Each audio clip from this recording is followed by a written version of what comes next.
Good morning, folks. We're watching a plasma filament action building on the southeastern limb. We've got weather and top science news coming up, and we're starting with our star at spaceweathernews.com.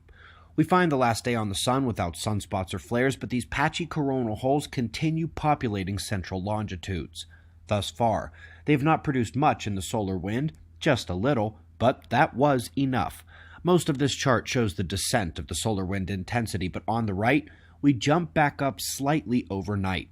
This finally ended 36 hours of KP0, the longest zero-day cosmic ray health alert we have ever had. To learn more about the alerts, but more specifically, just what the heck you're supposed to do about them, we've got 2 videos on that the last couple of years.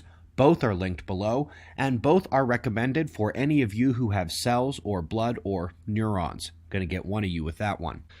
And on to this one. Well, that's fun, huh? I doubt anyone in the US would be shocked to read this right now. Record snow in the lower 48. I want to jump next to the Indian Ocean, where numerous low cells are spinning.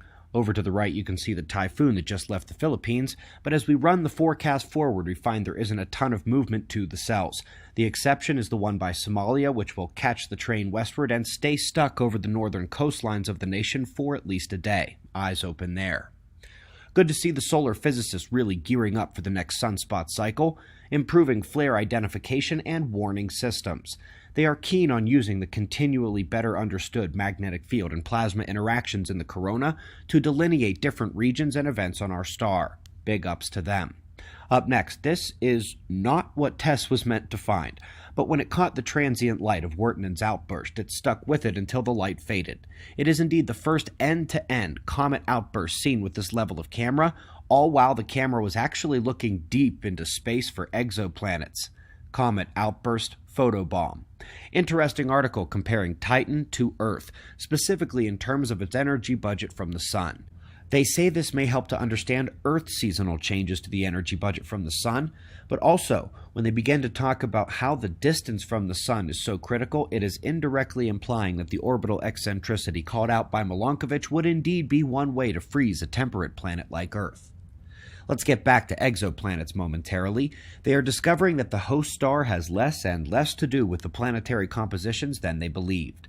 While the rocky planets may be mostly a sculpting of solar wind versus metallicity, the gas giants don't seem to follow any sort of rules whatsoever when it comes to their host stars. Article is linked below. We are going next to radio galaxies as they assist in understanding the spectral age problem.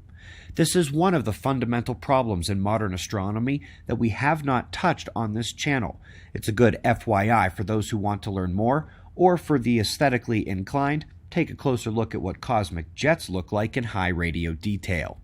But we're moving on to tracing galactic orientation and spin, and also tracing the large-scale structure of the cosmic web filaments. They have confirmed what we've now heard numerous times and add to the foundational work. The galaxies are not only either embedded in the filament walls or sticking out of them perpendicularly, which tend to be based on their size, but their spin alignments match up with the cosmic web filaments too. These large-scale coherences, especially when we get to see everything out there and not just what our visible light-loving eyes can see, tells a story about the cosmos, a plasma cosmology. It is one of 3 movies we made last August to cut down a decade of homework and science, catching you up in 1-hour presentations. If you are new, needing the big picture, and are interested in the largest scale science, its influence on the reality of Earth's catastrophe cycle, or how it clarifies the mechanisms of solar climate forcing, just see those movies listed below. They're also available on our channel homepage and at suspiciousobservers.org. We greatly appreciate your support. We've got wind map forecasts and shots of our star to close, and we'll do this all again tomorrow, right here, but right now it's 5:15 a.m. in the new Valley of the Sun.